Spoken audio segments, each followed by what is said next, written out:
Virginia man is fed up with traffic. What he does next is pure genius. He entered the house and struggled to maintain his composure. He looked up in astonishment as his eyes traveled up the walls into the ceiling, from the hallway and up to the stairs, to the carpets and the balustrades. He took it all in. His head spun with the realization that somebody had done this, and all out of spite. A whim. Jack Sammis had bought his beloved new home in Queen Street for a hefty $135,000, but was starting to regret his decision. He'd bought the property on an impulsive whim, and now he was starting to think that it was unlivable. Jack was a lover of oddities, but perhaps he'd finally taken his love of strange things too far. But when he finally let the cameras inside, the world went wild. Unique. The house was extremely unusual, and it had been built with a very particular purpose in mind: revenge. The man who built it made sure that he made life very difficult for one particular group of people in his neighborhood. Placement was very important to John Hollinsbury, so much so that the house was so unpractical that livability seemed like an afterthought. Peace and quiet. John Hollinsbury had lived in the 1830s and was a hard-working man. He loved nothing more than to arrive home from a long day at work, pour himself a stiff drink, and relax for the evening.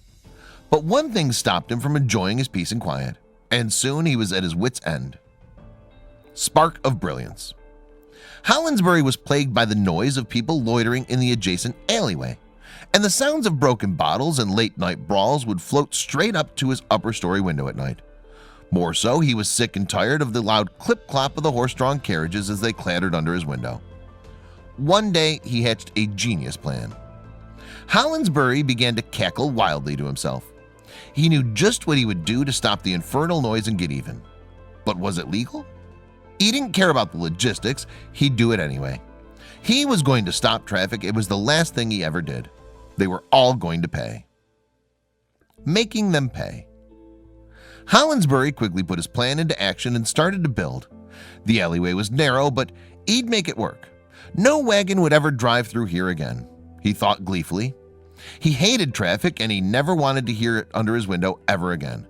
Then he ran into a complication. Historical stunt. The alleyway was public property, and Hollinsbury was not permitted to build on it, but he absolutely had to go through with his masterful plan for revenge. He used his position as a chairperson on the council board to get his way and pull off one of the biggest pranks and leave his mark on the neighborhood forever. Listing. 200 years later, Jack Sammis saw the listing for John Hollinsbury's house and knew he had to buy it. He'd passed the historic Spite House for years on his way to his office in Queen Street in the Old Town District in Alexandria, but he was never prepared for what he saw inside. The house that Spite built. John Hollinsbury's stunt to divert traffic was unprecedented. The house he built in the alleyway was only 7 feet wide and 25 feet deep. 325 square feet was spread over 2 stories. The house was built using the adjacent house's walls, and the gouges from the wheels of the carriages that Hollinsbury hated so much still can be seen on the living room wall today. But could Sammis make the house livable? Sammis had just bought the narrowest house in America, and he was determined to make it work for him. "I thought having something unique and historic would be fun," he said. So he enlisted the help of his friend Matt Hannon to make the best of every precious inch of space. And when it was finished, people were clamoring to look inside. Oprah even dedicated a segment of her show to the spectacular Spite House, and a camera crew was finally let inside. The whole world was bowled over by the tiny house, and viewers couldn't believe how Sammis had transformed the interior and still somehow managed to retain the decor from the period in which it was built, and the results are breathtaking. Saving space.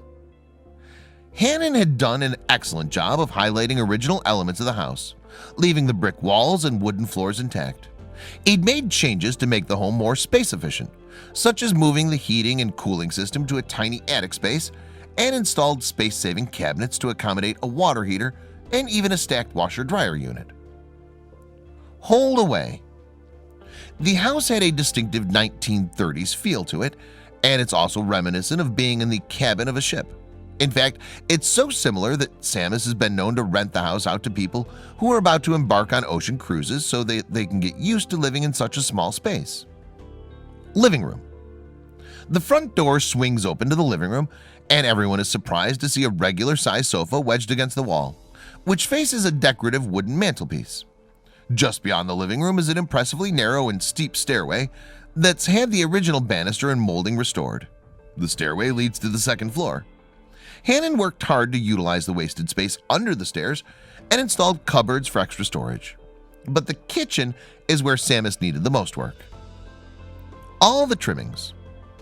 On the opposite wall is a kitchen counter with a tiny sink and a 4-burner gas stove. Under the counter is a tiny refrigerator with a built-in freezer.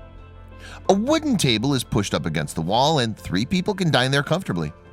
The table can also be pulled away from the wall to accommodate 4 or more, as there's a built-in bench at the end of the counter. Entertainer's delight. At the back of the house is a door that opens onto the patio, which is Samus's favorite part of the house. He uses the patio for house parties, as the interior of the house is simply too small to accommodate more than 5 people. The garden is stunning, with greenery and moss-covered cobblestone, as well as artful lighting and built-in seating.